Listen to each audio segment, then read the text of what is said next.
हाँ, उन्होंने अपना और अपने पूरे खानदान का विकास उन्होंने जरूर किया है, लेकिन नरकटिया का विकास कहीं से नहीं हुआ। राजनाथ सिंह जैसे लोग या भाजपा वाले कब उल्टा सीधा बोलते हैं तो हमेशा फटकार लगाने का उन्होंने काम किया है, लेकिन इस बार लोगों का राजनीतिक इफ्तार है और मुसलमान सिर्फ खजूर पर बिकने वाली कौम अब नहीं है। भी नहीं करते थे मुसलमानों को, तो सोचते थे कि हमारे बंधुआ मजदूर हैं, जाएंगे कहाँ, तो बाकी वोट की चिंता करते थे, मुसलमानों को तो छांट के चलते थे। तो कहीं पियर की बिरनी है वो लोग।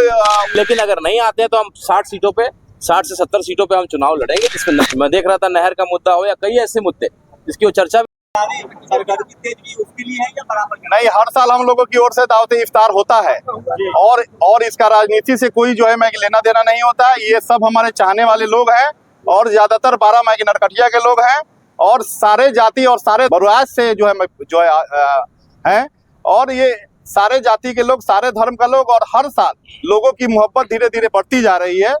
तो ये राजनीतिक इसका कोई लगाव नहीं है। हाँ, हम लोग ऑल इंडिया मजलिसी इत्तेहादुल मुस्लिमीन में हैं और इसलिए लोग इसको राजनीतिक रूप में लेकर के देखते हैं और देख रहे हैं। नरकटिया में इस बार क्या समीकरण रहेगा?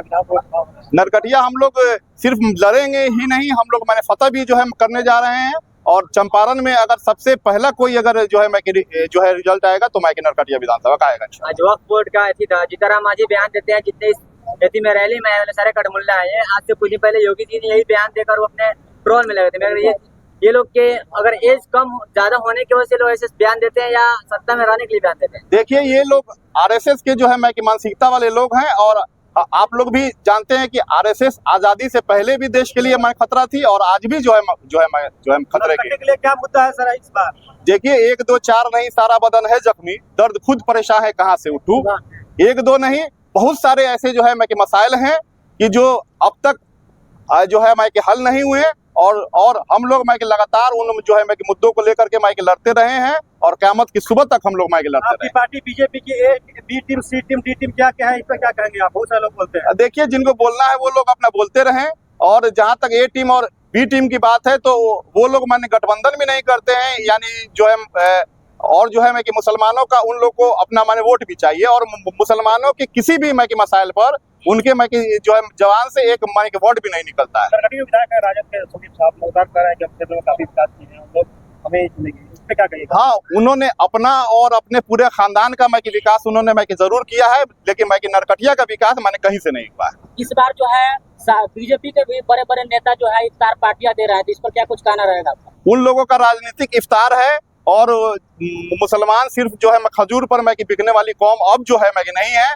पहले लोग मुसलमान को भोला भाला और सीधा साधा मानते थे और लोग उनको तोड़ने की भी कोशिश करते थे। लेकिन किट एक तैयार की है, मुसलमान बस्ती में बांटेगी, वो जो मोदी जी मोदी की सौगात से हम लोग अच्छी तरह अपना वाकिफ है। उन्होंने जो है गुजरात में हम लोगों को सौगात दिया, उसको इस देश के मुसलमान कभी नहीं भूले हैं और न कभी भूलेंगे। आप लीजिएगा गिफ्ट? तो बिल्कुल नहीं। एक एक आदमी जो भी अपना सेकुलर सोच के लोग हैं वो लोग इन सारे उपहारों से और दूर रहेंगे। और देखा जाए नरकटिया विधानसभा में जनसुराज के लीडर भी काफी मेहनत कर रहे हैं, वो भी कर रहे हैं कि इस बार हमारी पियर की बिरनी है वो लोग। उन लोग जब तक काटेंगे, 1 दिन से 2 दिन तक फीवर रहेगा, फिर धीरे धीरे उतर जाएगा।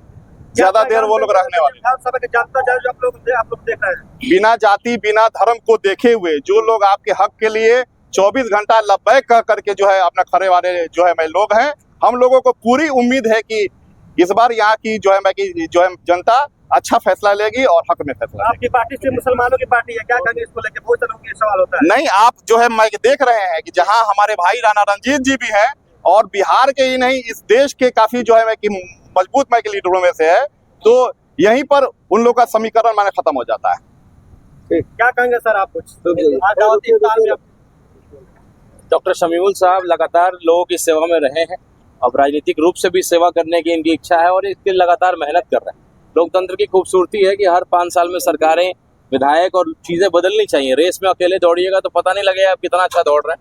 तो कहीं ना कहीं आज जब कंपटीशन हुआ है डॉक्टर शमीउल साहब के आने के बाद, तो परिस्थितियां बदली हैं। कई मुद्दे जिसका वो चर्चा भी नहीं करते थे, मैं देख रहा था नहर का मुद्दा हो या कई ऐसे मुद्दे जिसकी वो चर्चा भी नहीं करते थे, मुसलमानों को तो सोचते थे कि हमारे बंधुआ मजदूर हैं, जाएंगे कहाँ, बाकी वोट की चिंता करते थे, मुसलमानों को तो छांट के चलते थे। तो कहीं ना कहीं डॉक्टर साहब के आने से जो है उसका पसीना आज ही आरजेडी का वहाँ छूट रहा है। और जो बात आपने गठबंधन की कही है, हमारा दरवाजा खुला हुआ है। 5 विधायक हमारे थे। आज अगर पार्टी को समझ आता है, वो अगर बड़ा पिक्चर देख पाते हैं तेजस्वी यादव जी, और वो देखे कि भाई मुख्यमंत्री में बनूं ना बनूं, उससे इम्पोर्टेंट है कि भाजपा की सरकार नहीं आनी चाहिए, तो उनको गठबंधन करना चाहिए। सम्मानजनक सीट पे अगर बात बनती है तो हमारा दरवाजा खुला है। लेकिन अगर नहीं आते हैं तो हम 60 सीटों पे, 60 से 70 सीटों पे हम चुनाव लड़ेंगे, जिसमें नरकटिया भी रहेगा और डॉक्टर शमीमुल साहब अब वहाँ के हमारे उम्मीदवार होंगे। और हम 10-12 सीटें जो जीतेंगे, और बाकी सीटों पे ये है कि 10,000, 12,000, 15,000 वोट आएगा तो सीधा नुकसान आरजेडी को करेगा। आप जोड़ लीजिए कि 40 सीट पे भी अगर डायरेक्ट नुकसान उनको होता है तो क्या उनका हश्र होगा, और सरकार कभी नहीं बना पाएगी। बहुत सारे लोग ये भी कह रहे हैं कि आप सिर्फ नुकसान पहुंचाने के लिए ही आए हुए हैं। देखिए, ऐसा है कि कोई भी जब अपना नया शुरुआत करेगा, चाहे जनस्वराज की बात होगी, चाहे किसी की बात होगी, जब तेजस्वी जी मन से ही कह देते हैं कि इंडिया चाहे एनडीए, जब वो खुद ही कह देते हैं कि भैया तो मैं पक्ष में बैठूं या विपक्ष में बैठूं, मुद्दों की बात तो होगी नहीं। तो जो प्रयास करेगा वो कहीं ना कहीं किसी या तो अच्छा करेगा या नुकसान करेगा या जीतेगा। हमारे कर्पूरी जी ने कहा ही था कि पहला चुनाव किसी को जो अपना पहचान बनाने के लिए, दूसरा किसी को हराने के लिए और तीसरा जीतने के लिए। तो कहीं ना कहीं 5 विधायक हमारे थे, 3 और विधायक होते, तो सरकार किसकी बनती वो हम तय करते। तो इस बार हमारे इतने विधायक होंगे कि बिना हमारे समर्थन के सरकार नहीं बनी। इस बार भी एनडीए का चेहरा नीतीश कुमार ही है और लगातार अपमान कर रहा है राजधानी पे। नहीं, अनाउंस नहीं हुआ है, और मुझे पूरा विश्वास है कि भाजपा में इतनी हिम्मत नहीं है कि वो उनको सीएम कैंडिडेट अनाउंस कर पाएगी। नीतीश जी अब बुजुर्ग हो गए हैं, हम लोग के दादा परदादा को हम लोगों ने देखा है, जब बहुत बुजुर्ग हो जाते हैं तो लोग जो है बहकी बातें करते हैं या कुछ ना कुछ ऐसी हरकतें करते हैं, वो बीमारी, हम लोग उसका मजाक नहीं उड़ा सकते हैं। वैसे ही हमारे मांझी जी सुर्खियों में रहने के लिए उल्टा सीधा बयान देते रहते हैं, कभी कहते हैं कि राम भगवान थे ही नहीं, आज जो है गलत बयानबाजी मुस्लिम भाइयों के लिए उन्होंने किया है। तो भाई अगर आपको रहना है लाइमलाइट में तो कई अच्छे मुद्दे हैं, उसको बोल करके भी आप रह सकते हैं। आप हमेशा कुछ ना कुछ उल्टा सीधा ब्राह्मण के बारे में कुछ बोल दिया था, बाद में ब्राह्मणों को बुला करके भोज देने का प्रयास किया था। ये दोनों बुजुर्ग लोग हैं, अब कहीं ना कहीं इनको रिटायरमेंट लेना चाहिए। और बीमारी जो है, निशांत की एंट्री होनी चाहिए, क्यों नहीं, बिल्कुल होनी चाहिए। नीतीश जी अब बीमार हो गए हैं, मुझे पूरा विश्वास है कि नीतीश जी के लड़के हैं तो कुछ ना कुछ संस्कार उनका होगा। नीतीश जी ने 2005 में निश्चित रूप से विकास किया, इससे कोई बिहारी इनकार नहीं कर सकता है। लेकिन आज जो परिस्थिति है, आप इतना टैक्स लगा दे रहे हैं हर चीजों पे, शराबबंदी अगर इतना ही गलत होता तो भाजपा शासित सभी राज्यों में होता। लेकिन बिहार में सबसे गरीब राज्य बिहार है, लेकिन सबसे महंगा पेट्रोल खरीदते हैं, सबसे महंगा बिजली खरीदते हैं, और सबसे बुरे और फटीचर हालत में आज बिहार हमारा है, क्योंकि कोई विजनरी मुख्यमंत्री नहीं है।